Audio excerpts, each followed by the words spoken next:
being a good person can make sense to somebody, but that's subjective based on who's telling you what's good. Someone can say, you know, me sleeping with animal makes me feel good, or my race is better. You understand? So what I'm saying, who defines what's right and wrong?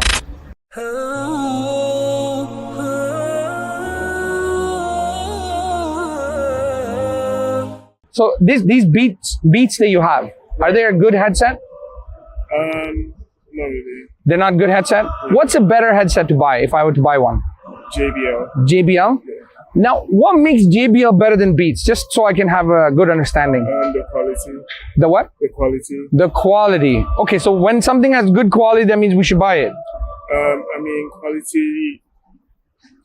You don't have to necessarily buy it just because it's good quality. Okay. It's just the matter of how long it's gonna last. That's what matters. Right. So if something lasts longer, it's better, right? Yeah. So now that's what quality. That's the definition. That's the definition of quality. Yes. So now let me ask you a question. What's your name? Rico. Amrico. Ali. Nice to meet you, bro. Nice. So Amrico, what if I told you that this life is temporary? Yeah? Yeah. We're all gonna die. So what we're saying is, based on what we're doing in this life, will determine what will happen in the next life.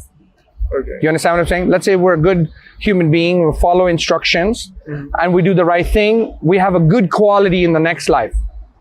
Okay. Let me ask you, do you believe in God? I do. What do you believe? To some extent. To some extent. So what do you think God wants from us? Peace. Peace. Yeah. Okay, how do you inquire peace? Just understanding the balance of life. Okay. And then with understanding the balance of life, how best are you going to make good use of yourself, basically. Okay, but what is good use of ourselves? Let's say if I was doing smoking weed, doing cocaine, shooting up all night, would that be good use of my time? Like I said, understanding the balance of life, meaning to, in a simpler terms, yin yang. So if you understand the feminine and masculine aspects of life, yes, or or the positive and negative, you should basically utilize your conscience to evaluate whether it's good or bad. So once you utilize your consciousness, then it's necessary for you to understand the differences between positive and negative. Which these positive and negative will obviously exist. But you have to understand the balance of it. Okay. So let me ask you this question. Am I making sense? Yeah, definitely making sense. I'm very, very eloquent. The way you put it is very smart. Okay. I really like that. You're a high level thinking kind of guy, yeah? Oh, thank you. Where'd you go to school for? What did you major in? Did you go to school? I went to Queens. Huh? Queens University. Queens University. What did you master in? My master's was in international business. Huh? International business. Oh, international business. Yeah. You want to be rich? Or you want to be rich? Or maybe you are rich. I want to be comfortable. You want to be held accountable. Okay. No, I want to be comfortable. Oh, you want to be comfortable? Yeah. Okay, good. That's good. Everybody should be comfortable. Yeah. So let me ask you a question then. You're a very smart guy, very eloquent, very well spoken. Thank you. You have a lot of good education, a lot of background knowledge. When we use our intellect, right? Intellect, it gets you to a certain place, but after that, we need to still ask more questions that are outside of our worldview. Like, for example, where did we come from? Why are we here? Where are we going? No matter what we use our intellect, it will never give us the infinite answer of that, right? We'll have its particulars, like being a good person can make sense to somebody, but that's subjective based on who's telling you what's good. Someone can say, me sleeping with animal makes me feel good. You understand? Someone can say, my country is a better country, I dominate other people's world, and I hoard everything for me, that makes me good. You understand what I'm saying? Or my race is better. You understand? So what I'm saying, who defines what's right and wrong? Where does right and wrong come from? Well, it's rather unfortunate that we create laws for a particular set of individuals who classify themselves as billionaires or... Sorry, what? It's rather unfortunate that laws would obviously favor people at the top, which at the top could... The 1%ers, you mean? Right. Okay. But at the same time, too, going back to consciousness, if you understand yourself and you know more of yourself, Okay. then you would obviously contribute to what is right and what is wrong. But what is consciousness? Consciousness is just more of like understanding or being aware of what is going on and how best it would impact or affect you in a way.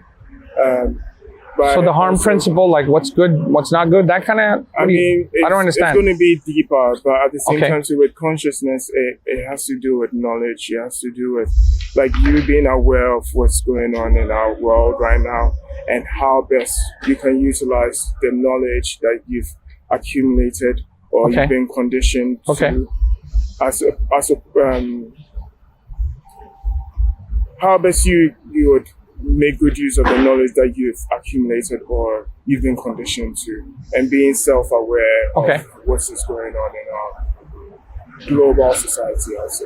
Okay, so let's say we did make some good choices and we got to know some good knowledge, but at the end of the day, right, all of us at some point are going to die. Yes? Right. We're all going to die. Yeah, death is inevitable. It's inevitable for everyone. Okay. Now, do we have any real purpose of why we're here, or we're just collecting all this knowledge for what? Like, a dead man doesn't care about knowledge. He can read all the books he wants.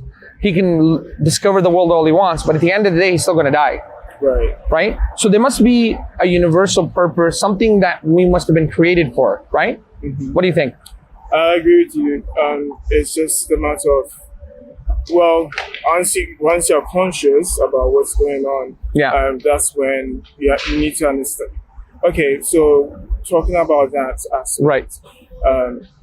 Since spirituality is significant, Okay. Earlier on you were emphasizing on God. And Yeah, we're Muslims, so we believe in God, yes. Okay. Yeah, yeah. So that's when spirituality comes into play. Mhm. But really, and spirituality is not just a collective journey. It's more, well, it could be collective in some ways, but at the same time too, spirituality is more of individuality. Like I understand that. going Okay. on an individual journey. So let's say if I were to worship anything, let's say I started to worship a tree, and I said that makes me feel good, but that's not the yardstick of truth. I mean, spirituality involves nature, it involves like the universe and all of that. So it's going to be deeper. I get that. Anyway, I know, no like, problem. But what I'm trying to share with you, we believe, as Muslims, we believe there's a creator. Yes? And this creator is outside of creation, he's not part of the creation. He has no beginning, no end. We call him in Arabic the word Allah. You ever heard of it? You know the word Allah comes from the root word al-ilah. You know what that means? No. The deity that deserves to be worshipped. Why? Because we as human beings are worshipping many things. We are worshipping trees, statues, plants, Mother Nature, you know, our own intellect, our money. Sometimes we think our money is going to save us, or the science will save us. We believe the only thing that can help us is the creator of the heavens and the earth, who created the physical processes for all of this to come about. You understand? And he is the yardstick of truth. He's al-haq, the truth. He's al-bar, the source of goodness. So all we're saying here, bro, I don't want to take up your time. I know you have to go. I want to share with you, we believe if you love yourself, do you love yourself? I do. If you love yourself, you must love who created all of this. Someone gave you eyes, someone gave you hearing, someone gave you legs, arms, fingernails, mouth, heart. All of these gifts of the creator. If you love yourself, you must love the one who created all of this. No? I understand. So all we're here is to share a little bit of love, that there is a creator and he's one and he deserves to be worshipped. And what is our purpose of life, why we're here, and what happens to us when we die. Okay. That's all we're sharing today.